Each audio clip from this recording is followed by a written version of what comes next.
2026 அனைத்து இந்திய அண்ணா திராவிட முன்னேற்ற கழகத்தினுடைய பொதுச் செயலாளர் புரட்சித் தமிழர் எடப்பாடியார் தான் முதலமைச்சர் என்பதனை பிரகடனப்படுத்துவதற்கான பொதுக்குழு சிறப்பாக நடைபெற்று முடிந்திருக்கிறது.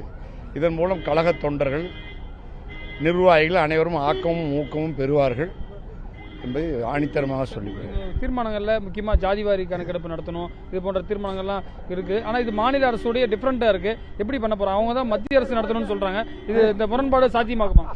மாநில அரசு செய்ய தவறிய பணிகளை தேர்தல் வாக்குறுதியாக கொடுத்து மாநில அரசு செய்ய தவறிய பணிகளை சுட்டிக்காட்டி பொதுக்குழுவிலே கண்டன தீர்மானம் நிறைவேற்றுகிறோம். இனியாவது அவர்கள் திருந்தி இருக்கிற காலகட்டங்களில் அதை நிறைவேற்ற வேண்டும் என்று அன்போடு கேட்டு.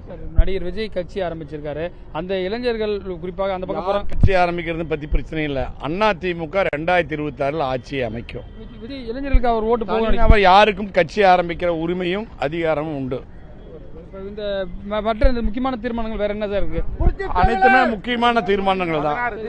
16 தீர்மானங்களும் கண்ணின் மணி போன்ற தீர்மானங்கள். சிவி சண்முகம் பேசும்போது ஒரு எலெக்ஷன்ல தோத்தா இன்னொரு எலெக்ஷன்ல ஜெயிப்போம். ஆனா இப்ப அந்த மாதிரி சூழ்நிலை கடந்த கால நடைமுறை அவர் சொல்றாரு. தொடர்ந்து ஆளுகிற கட்சி ஆட்சிக்கு வந்தது அம்மா காலத்துல, மற்ற யாரும் அப்படி வந்ததில்லை. புரட்சித் தலைவர் எம்ஜிஆர் 3 முறை தொடர்ந்து ஆட்சி பொறுப்புக்கு வந்திருக்கார். நிச்சயமாக வரும் தேர்தலில் எடப்பாடியார் அமோக வெற்றி பெற்று முதலமைச்சராக வருவார். நன்றி.